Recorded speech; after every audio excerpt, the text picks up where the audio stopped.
네, 6일 지방선거 이제 엿새 앞으로 다가왔는데요. 여야는 민주당 이재명 후보가 출마한 인천 계양을 국회의원 보궐선거에 화력을 집중하는 모습입니다. 이 후보가 갖는 정치적 무게감 때문에 전체 선거 판세에도 영향을 줄 수 있다는 판단 때문인데요. 자세한 상황 취재기자 연결해서 알아보겠습니다. 박기환 기자. 네, 국회입니다. 네, 민주당 이재명 후보가 예상 밖으로 고전하고 있다는 여론조사 결과가 잇따라 나오면서 여야 모두 인천 계양을에 힘을 쏟고 있는 분위기라고요. 네, 그렇습니다. 국민의힘 지도부는 오늘 아침 인천 계양에서 선거대책위원회 회의를 열고 인천 지역 집중 유세에 나섭니다. 권성동 원내대표 등 당 지도부가 직접 찾아 윤영선 후보에게 힘을 실어줄 예정인데요. 특히 이준석 대표는 직접 인천 계양을 보궐선거에 출마한 윤 후보의 선거운동원으로 뛰고 내일 계양에서 사전투표를 하겠다고 밝히기도 했습니다. 이에 맞서 민주당 이재명 후보는 오늘 오전 인천 계양역 광장에서 기자회견을 열어 공항철도 전기, 수도, 민영화 반대 입장을 표명할 예정입니다. 민주당 박남춘 인천시장 후보와 함께합니다. 앞서 이재명 위원장은 오늘 아침 라디오에서 55% 안팎의 투표율을 보이는 지방선거에서 지지층이 결집하는 쪽이 이긴다며 거듭 한 표를 호소하기도 했습니다. 이런 가운데 오늘부터 6월 1일 선거투표 마감때까지 여론조사 결과 공표와 인용보도가 금지됩니다. 이른바 깜깜이 선거가 시작된 건데요. 중앙선거관리위원회는 투표율이 다가올수록 여론조사 결과가 유권자에 영향을 줄 가능성이 크다며 이유를 설명했습니다. 판세 분석이 어려워진 만큼 여야는 일단 지지층 결집에 나섰습니다.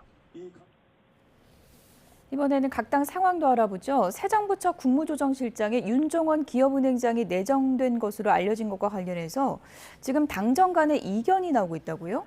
네, 국민의힘 권성동 원내대표는 YTN과 통화에서 윤종원 은행장에 대해 반대 의견을 윤석열 대통령에게 전했다고 밝혔습니다. 윤 행장은 앞서 문재인 정부에서 경제수석으로 일하며 소득주도 성장을 옹호하는 입장을 폈는데 권 원내대표는 윤석열 정부와 다른 생각을 가진 인물이라고 본 겁니다. 하지만 윤 행장을 추천한 것으로 알려진 한덕수 국무총리는 어제 사람에 따라 다르게 보는 시각이 있을 수 있다고 말했는데요. 취임 한 달도 되지 않아 당정 사이에 벌써 파열음이 나오는 것 아니냐는 지적에 윤 대통령도 고심하고 있는 것으로 알려졌습니다. 당장 오늘 국무회의를 앞두고 윤 행장을 국무조정실장에 임명할 것인지 주목되고 있습니다. 민주당에서는 박지원 비대위원장의 사과 이후에 후폭풍이 계속됐는데 상황이 어떻습니까? 네, 더불어민주당은 어제 박지원 비상대책위원장이 586 용태론을 발표하면서 갈등을 빚고 있습니다. 어제 비공개 회의장 안에선 고성이 들리는가 하면 윤호중 비대위원장과 박 위원장 사이 날선 발언이 오간 것으로도 확인됐습니다. 당내에서도 박 위원장의 돌출 행동이다, 아니 해야 할 말은 했다는 식으로 이견이 일부 엇갈리고 있습니다. 가뜩이나 불리한 선거 판세에 지도부 균열까지 이어진 건데요.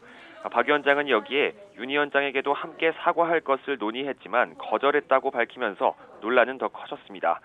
다만 오늘 아침 라디오 인터뷰에서는 당내에서 갈등이 있었던 건 맞지만 당이 새로 태어나기 위한 진통을 겪는 것으로 생각해달라고 말했습니다. 그러면서도 최강욱 의원에 대한 비상 징계에 대해선 오늘 당 지도부에서 추가 논의하겠다고 밝혔습니다. 지금까지 국회에서 전해드렸습니다.